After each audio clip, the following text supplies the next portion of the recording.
अस्सलाम वालेकुम प्यारे व्यूअर्स, कैसे हैं? ठीक हैं। आज हम आपको दिखाते हैं थर पार करके किसान की कारीगरी। ये कितनी कारीगरी से और कैसे ये ग्वार के फसल की जन बनाते हैं, आज आपको हम दिखाते हैं अपने व्लॉग में। और अगर हमारा व्लॉग आपको पसंद आए तो हमारे चैनल थर मलिर को लाइक और सब्सक्राइब करने की ज़रूर इनायत फरमाना। शुक्रिया। तो चलो चलते हैं और दिखाते हैं आपको थर पार करके खेत और उनमें किसानों की कारीगरी। कमाल का फन है इनका। किसान मैदान साफ कर रहा है जन बनाने के लिए।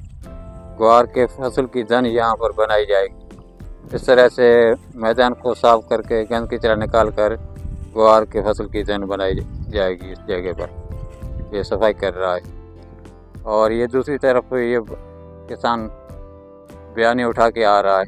ये पाथरे को उठाएगा।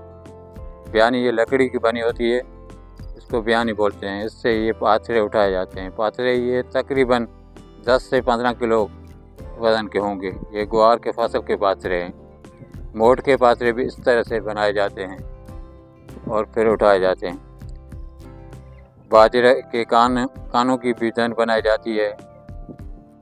मोट के फसल की भी जन बनाई जाती है। ग्वार के फसल की भी जन बनाई जाती है और कुछ लोग घर भी ले जाते हैं। ये किसान उठा रहा है पाथरे को, इस तरह से उठाया जाता है। फिर ये जन बनी हुई है, इस पर रखा जाएगा इस पाथरे को। फिर दूसरा बंदा इसको खोलेगा और तरतीबवार जन को बनाएगा। ग्वार के पाथरे के तीले तीले अलग करके जन बनाई जाती है। बहुत तरतीब से बनाते हैं ये लोग। फिर हवा से हिलती जुलती नहीं है।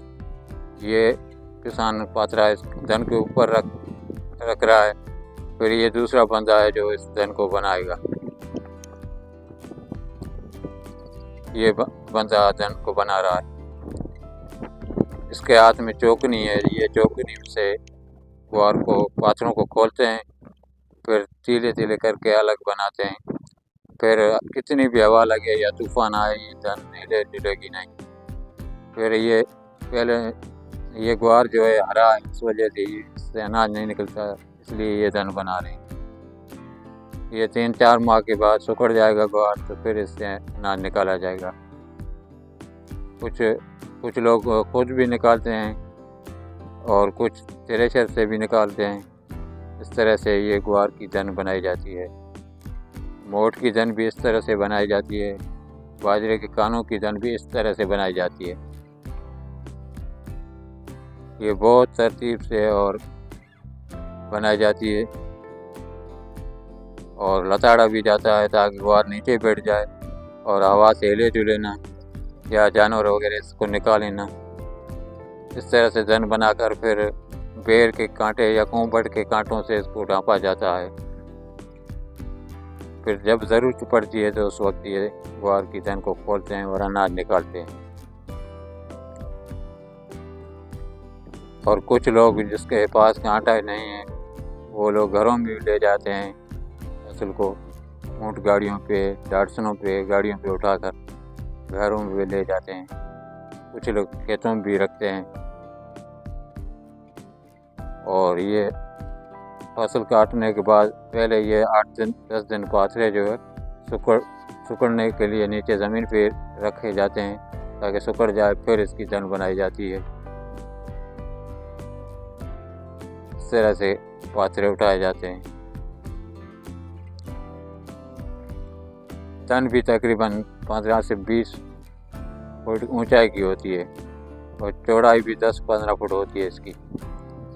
ये पीछे दरख्त, खेजड़ी का दरख्त दिखाई दे रहा है। इससे ऊपर ये जन मेरे ख्याल में जाएगी। बहुत बड़ी जन बनती है। बहुत कारीगरी से बनाना पड़ता है। कमाल का फन है इस थर के किसानों का। अब थर पार करके खेत एंड पे हैं और भेलाड़ शुरू होने वाले हैं। तो माल मवेशी के बचाव के लिए इस तरह जने बनाए जाते हैं। फिर ढांपा जाएगा ताकि माल मवेशी खा न जाए। अब पाथरे ही रह गए हैं खेतों में। ये लोग उठाकर जने बना रहे हैं ग्वार के फसल की। उस उसके बाद बेलाड़ शुरू होंगे सर के खेतों में। ये बंदा मोट के फसल को उठाकर घर ले जा रहा है ऊँट गाड़ी पर।